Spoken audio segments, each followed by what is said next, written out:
very encouraging news tonight as the CDC reports that now more than 7 million COVID-19 vaccine doses have been given to long-term care facilities. With that encouraging news, the Centers for Medicare and Medicaid Services today updated their guidance when it comes to seeing family members face-to-face. With that in mind, let's go live right now to KWW reporter Diego Hernandez is live for us tonight in Cedar Falls at the Western Home in the Deary Suites.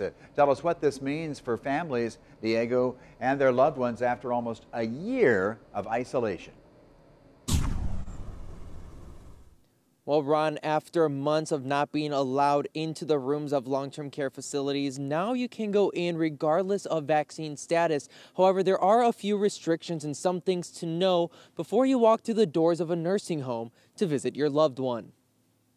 We're not quite back to where we want to be, but we're a lot closer. After nearly a year since they were banned, face-to-face in-room visits are now possible.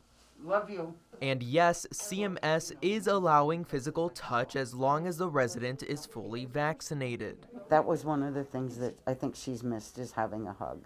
The new indoor visitation guidance does come with some limitations in certain scenarios. Indoor visits are limited for unvaccinated residents if the county's positivity rate is above 10% and below 70% of the residents are fully vaccinated, or if someone tests positive for COVID or is in quarantine. When you tell families they can't come in or they can't visit, I mean, it weighs harder on your heart than anywhere else. Before the updated rules, loved ones would wave through windows or visit in rooms like these, separated by glass. We at least got to see her. She got to see us.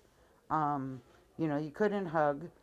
We still wore masks, but it was nice to see her. Now, the ability to hold hands is seen as a step forward in recovery. It's a huge relief for families and residents. Hoping that we come up with some sense of normalcy, but I don't think anybody knows just yet what the new normal will be.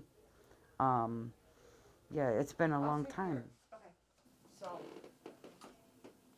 And some facilities are still requiring a negative COVID test before going in to visit, and visitors are still needing to schedule appointments ahead of time so that the long-term care facilities can keep track of how many people are in the building at once. Live in Cedar Falls, Diego Hernandez, News 7 KWWL. Yeah, Diego, thank you very much. Obviously a major step forward. I should point out, of course, you know this, compassionate care and end-of-life visits, they pretty much have been allowed all through the pandemic.